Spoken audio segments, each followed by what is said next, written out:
Sorry that I haven't been able to get on here and start making some more videos. I've had to deal with a couple of things in the industry. It's probably something I want to talk about. I wanted to talk about getting your pitch deck together and showing you what we have done, and I might just have time to do that. But I want to talk about the industry and where it is at the moment. As I predicted, a friend of mine who works in Mauritius has already informed me that there are 2 or 3 productions that have come down in the last 2 weeks. I actually read up about one called Spider Island, which is a movie about spiders that take over a resort. Sounds interesting. I love cheesy slasher horror films. I always have, especially the ones where you see the mic drop in. You know, people are like, oh, but I saw the mic, and I'm like, well, maybe that's not the kind of movie you should be watching. That's such a thing. It's cold in Cape Town. It's the weather here gets really, really crazy. The sun comes up a little bit later, it goes down much earlier, and it really messes with your brain. I have sent off our pitch deck to a couple of people. I am at the moment talking to investors. I've met up with or chatted to a guy called Michael from America. He has a company called Desert Pirate. I missed a meeting last night with him, which makes me feel pretty bad, but I had a parents' evening that I'd forgotten about. I've just noticed that online and friends that I've spoken to that are in the industry, everybody is in a panic. It's really quite scary how quickly an industry can close down because the governing bodies, the NFVF and the DTIC, have no money apparently and are unable to offer any kind of incentives, which is why I think everybody's going to be going to Mauritius, because they've pretty much got their incentives in place. You get a 40% rebate on filming. There's criteria that you've got to follow. So the criteria are, if it's a story about Mauritius, filmed in Mauritius, and you do your entire filming and post-production there, you get up to 40%, and then there's 20% on accommodation, which is great. If it's over $1 million spend, you get a 40%, up to 40% rebate. The nice thing about the Mauritian and how they do stuff, and the only reason I know this is because I'm busy registering my company in Mauritius as an SPV. When you register a company and you use it as an SPV and you have, let's just say the film's $1 million, you get and I'm getting a 40% rebate on that film.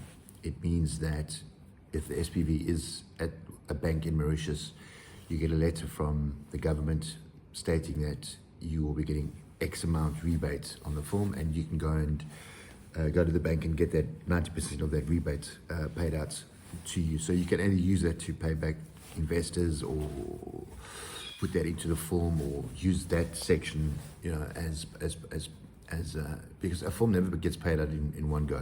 There's sections because there's different investors, there's different timelines where things get paid. So, exciting times for the Mauritians, and they're having a tour. My friends that are over there shooting there love it. They say it's just incredible. The teams that shoot on there are incredible. The post-production companies that I've been speaking to have really got everything you need. They've got the film industry there that's thriving because they've got their rebates in place. We have, and I've said this time and time again, we have the wrong people in the wrong places. People have taken advantage of the NFVF and the DTIC. They have lied about their budgets. So I go to the NFVF and I say, I'm shooting a film for 10 million, fix the bank account, make it look like I already have 50%. I have 5 million. They give you 5 million. You shoot the film for 3 million. Don't even finish the film, but pocket 2 million. It's just this industry is filled with so many con people and so many people that just lie about things, and it's a sad state of affairs at the moment in South Africa. Speaking to a company that bonds films and also funds investment for films in this country. It's run by a lady by the name of Carrie, and she's been very open with me about stuff. They've actually shown and got quite a bit of interest in the films that I have offered up. The numbers, I'm not too sure about it, but it's at the moment with the film industry closing down and nothing happening. There's, I think she said 16,000 jobs that are now not filled. And it's sad because the film industry brings in about 8 billion rand a year. So you don't want to, you want to raise VAT, you want to do this, you want to do that. Just fix the industries that are bringing money into this country and stop fucking stealing. Excuse my language, I hate swearing. I'm trying to get rid of that. It's the one thing in my life that I need to work on. I like to swear, I always have, and it's just something that I need to work on, so I apologize. It's not acceptable, right? Anyway, it's messed up. It's really, really messed up, and I think that this company that I'm chatting to, their idea about maybe privatizing the film industry would probably be a good idea, and taking it out of the hands of the government, finding angel investors who are prepared to come in and get on board with films. I think that's probably the way to go. You know, people are scared of investing in films, especially when there are no rebates and there's no guarantee. You know, you've got to do your homework. You know, at the moment, the films that are doing really well are action films, horror films, slasher films, and faith-based films, which is great because Shadowboxer is a faith-based film. I'll read all of that, but anyway, so it's a sad state of affairs.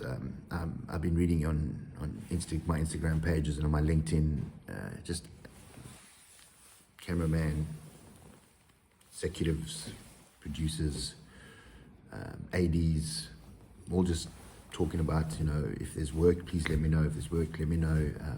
It's really sad. And again, you know, Michael Gate and Mackenzie, you seem to have forgotten about the other part of your label or your title as the Minister of Sports and Arts and Culture.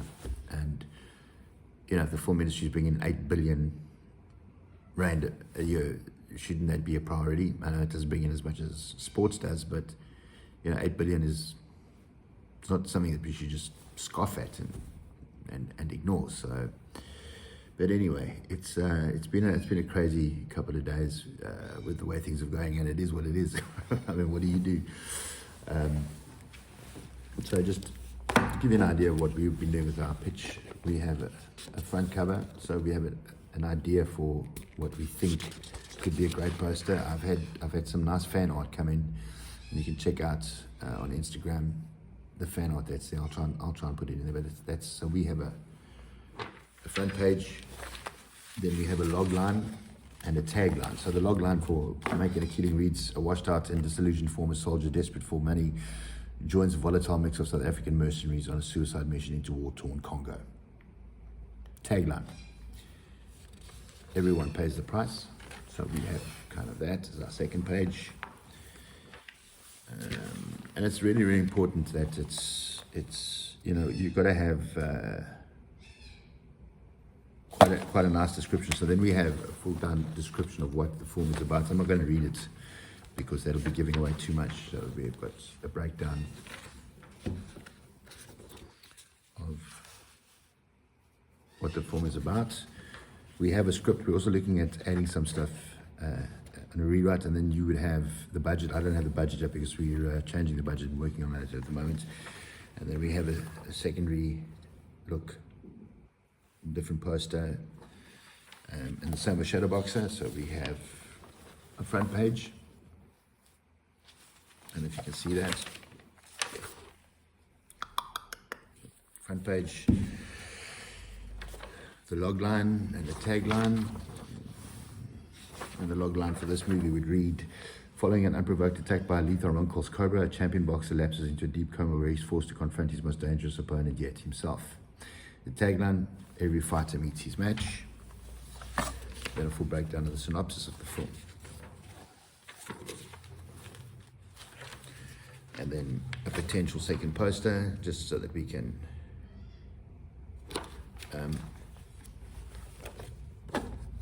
get that done. So yeah, that's what they mean by pitch deck. On there, we would also, if you have actors that have been kind of attached to the film, producers, directors, that will go into that as well. And obviously your finances above the line, below the line. I was lucky enough to have people help me out with all of this.